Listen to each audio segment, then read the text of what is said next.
അറിവ് പകർന്നവരോടുള്ള ആദരത്തിന്റെ ദിവസമാണ് ഗുരുപൂർണിമ. ആഷാഢ മാസത്തിലെ പൗർണമി വ്യാസപൂർണിമയായും ഈ ദിനം ആഘോഷിക്കുന്നു.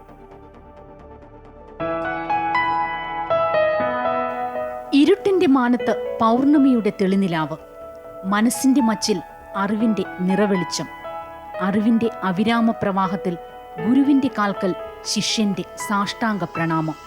വിഘ്നേശ്വരനെ കൊണ്ട് മഹാഭാരതം എഴുതിച്ച വ്യാസന്റെ പിറവി ഈ ദിവസമാണ്. സത്യവതിയുടെയും പരാശരമുനിയുടെയും പുത്രനായി കൃഷ്ണദ്വൈപായനൻ ജനിച്ച ദിവസം വ്യാസപൂർണിമയുമാണ്. ബോധനിലാവ് ഉള്ളിലുദിച്ച ശേഷം ബുദ്ധൻ ആദ്യ പ്രബോധനം നടത്തിയ ദിവസം. ഇന്ദ്രഭൂതി ഗൗതമസ്വാമിയായ ഈ നാൾ ജൈനർക്കും ആഘോഷമാണ്.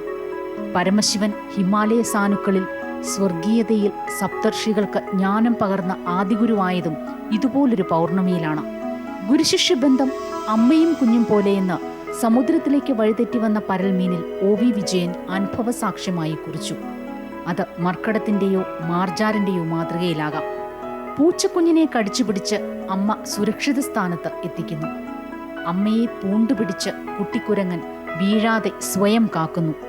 അറിവിന്റെ നിറവോടെ ഒരു പുനർജനിയില്ലെങ്കിൽ ജന്മത്തിന്റെ താളുകൾ ശൂന്യം തന്നെയെന്ന ഉറപ്പോടെ പറഞ്ഞു ഖലീൽ ജിബ്രാൻ. തന്നെക്കാൾ ഉയരട്ടെ ശിഷ്യനെന്ന ഉള്ളാലെ ആഗ്രഹിച്ചാശംസിക്കുന്ന ഗുരുക്കന്മാർക്കുള്ള ഉള്ളു തുറന്ന ആദരത്തിനുള്ള അവസരമാണ് ഓരോ ഗുരുപൂർണിമയും. സാഗരത്തെ ഉയർത്തുന്ന സാന്നിധ്യമാണ് ചന്ദ്രബിംബത്തിന്റെ പൂർണ്ണത.